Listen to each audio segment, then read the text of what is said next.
Moving on to the story of an American-Iranian national who was driven to politics because of Donald Trump. Now, despite a mudslinging match during her campaign trail and against all odds, Anna Eskamani became a state house representative in Florida, which is a majority white state. The 28-year-old is the first American-Iranian elected to this post, and she joins us via Skype. Anna, thanks so much for speaking to us. Now, your interest in politics peaked during the 2009 disputed presidential elections in Iran, but you didn't necessarily imagine a career in this field because, in your own words, most Iranians stay away from politics because it's so muddied in their home country.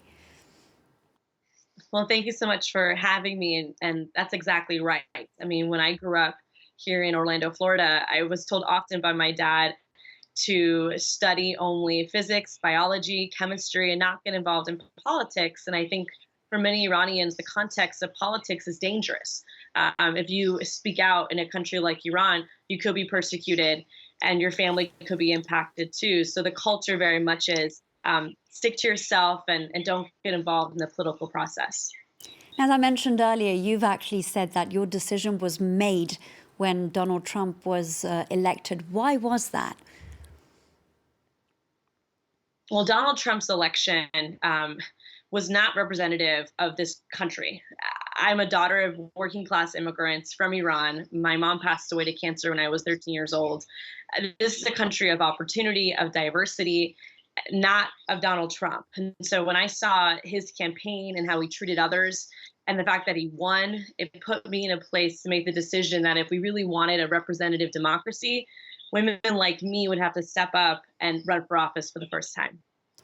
So you had to step up. Now, tell us about the people that rallied behind you during your campaign. And of course, it wasn't just the Iranian community, was it? No, actually, my district, District 47, is about 85% white. We don't have a large Iranian population anywhere in Florida. And so we really had to rally everyone. And I was really proud to say that we had Latinos, African Americans, Arabs, folks of every background come together to support our campaign. And we raised over $500,000 and knocked on 50,000 doors. And why do you think they supported you? Well, I think we speak to a vision for America where everyone wins. It doesn't have to be a zero-sum game anymore. And this is a nation of immigrants. And so when you're bold and unapologetic about who you are and craft a vision where no one's left behind, it inspires others to join you in action. Now, Anna, while you don't deal with foreign policy in your daily work, you have very strong opinions about the current climate in the US. Everything from the draconian sanctions imposed on Tehran, the Muslim travel ban, and of course, more recently, echoes of war on Iran. There's no way that I can't be.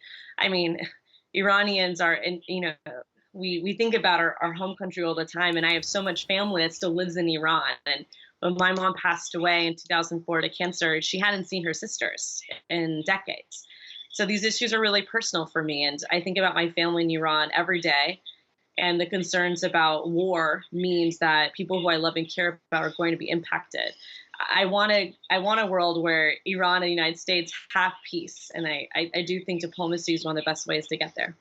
Lastly and briefly, can you talk us through this Nowruz? That's the Persian New Year event that you're organizing at the Florida state capitol in March. What's behind that idea?